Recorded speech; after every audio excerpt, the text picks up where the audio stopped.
Hola, soy Juan Torres. Bienvenida, bienvenido a Ecolecciones, mis lecciones de economía en vídeos de 10 minutos. ¿Qué características tiene el desempleo que hoy día se registra en nuestras economías y por qué es un problema tan persistente y siempre tan preocupante?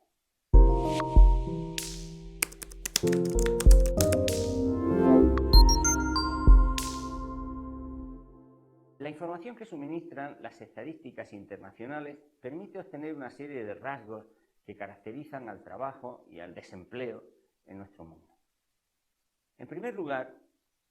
el desempleo es un fenómeno permanente porque se viene produciendo de manera reiterada desde la mitad de los años 70 y, con la casi única excepción de Estados Unidos, ni tan siquiera ha dejado de manifestarse en todos los años anteriores a la crisis de 2007, en los que la situación económica había registrado cierta mejoría. Ni tan siquiera en los países donde mejor ha evolucionado la cifra de desempleo se puede considerar que se haya producido su reducción sustancial, sino más bien todo lo contrario. En segundo lugar, el desempleo es el resultado de una insuficiente actividad productiva.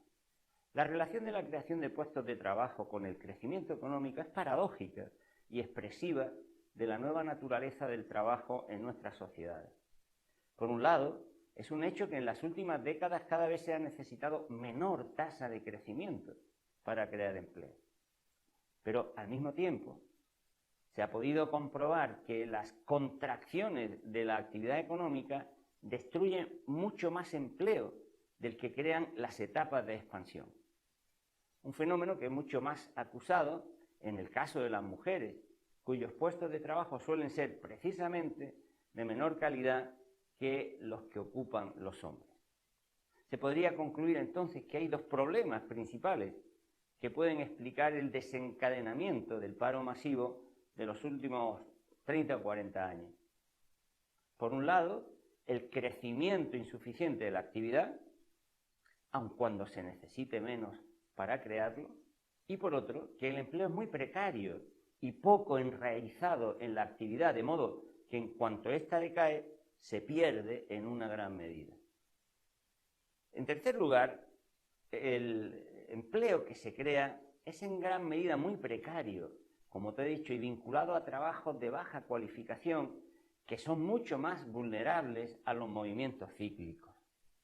Un informe sobre trabajo vulnerable de la Organización para la Cooperación y el Desarrollo Económico de 2019 señaló que el 61% de la población ocupada de todo el mundo y el 94% de las que no tenían estudios lo estaba en condiciones de informalidad. Y se calcula que el 49% de las mujeres empleadas en todo el planeta está en situación de vulnerabilidad. Además de verse afectado por un volumen tan grande de desempleo, subempleo y empleo precario, la condición del trabajo en nuestras sociedades se ha visto caracterizada en las últimas 3 o 4 décadas por otros fenómenos que suponen una auténtica degradación o degeneración de las condiciones en que se presta. Entre esas condiciones, las más relevantes son, por un lado, la práctica que obliga a los propios trabajadores a comportarse como su propio empleador, no solo sufragando directamente el pago de las prestaciones sociales que atienden los riesgos laborales más elementales o la cobertura sanitaria que precisa, sino haciendo que la empresa para quien realmente trabaja se desentienda de cualquier incidencia que pueda ocurrir durante el tiempo en que se trabaja para ella. Y por otro lado, la segunda circunstancia es el empeoramiento de las condiciones laborales que tienen que ver con el descanso dominical, las vacaciones, la higiene y la seguridad en el trabajo, el equilibrio entre la vida personal y laboral, la intensificación del horario y las horas extras no retribuidas, o incluso la violencia, el hostigamiento y el acoso moral en los puestos de trabajo. En cuarto lugar, el desempleo que se produce en los últimos años se caracteriza también porque es de larga duración, más de un año, de manera que los periodos de paro son cada vez más prolongados. En quinto lugar, el desempleo de nuestra época se caracteriza porque no afecta por igual a todos los sectores laborales, sino que se produce en mucha mayor medida o proporción entre los jóvenes, las mujeres u otras minorías. En España, la tasa de paro juvenil ha estado a punto de alcanzar el 60% y ha superado el 70% para las mujeres entre 16 y 19 años. En los últimos decenios se había producido un notable incremento de las mujeres empleadas, pero su situación laboral sigue siendo muy diferente a la de los hombres y la epidemia de la COVID-19 ha empeorado la situación. Así, a finales de 2020, su participación en el empleo a nivel mundial bajó del 46,9% en comparación con el 51,2% de 1990. Y prácticamente todos los indicadores laborales, empleo, precariedad, subempleo, paro, salario, siguen siendo peores en el caso de las mujeres, a pesar de las políticas de igualdad de género que comenzaron a aplicar muchos gobiernos desde hace ya años. En gran parte porque no se ha evitado que las mujeres resulten discriminadas en los momentos abundantes de crisis que se han producido cuando suelen sufrir en mucha mayor medida el desempleo o la segregación hacia los puestos de trabajo a tiempo parcial, indeseado o peor pagado. Y finalmente, en el mercado de trabajo se discrimina habitualmente a favor de los ya empleados, que suelen gozar de ventajas adicionales para promocionarse y ocupar otras vacantes. Eso provoca una gran indefensión a los trabajadores temporales que se ven obligados a aceptar condiciones contractuales mucho menos ventajosas. De ahí, por ejemplo, que a medida que ha aumentado el desempleo, se haya multiplicado el número de contratos temporales. Para terminar, el rasgo quizá más importante del desempleo de nuestro tiempo es que constituye lógicamente un grave problema social. Los periodos de desempleo desaniman a los trabajadores, desincentivan su reciclaje profesional y comportan graves problemas de estabilidad emocional y vital, lo que provoca que las personas desempleadas estén cada vez en peores condiciones para acceder a nuevas ofertas de empleo y más incitadas a considerarse marginales respecto al mercado de trabajo. Pero el desempleo no solo da lugar a gravísimos problemas humanos, sino que además es una fuente inmediata de deterioro económico y productivo.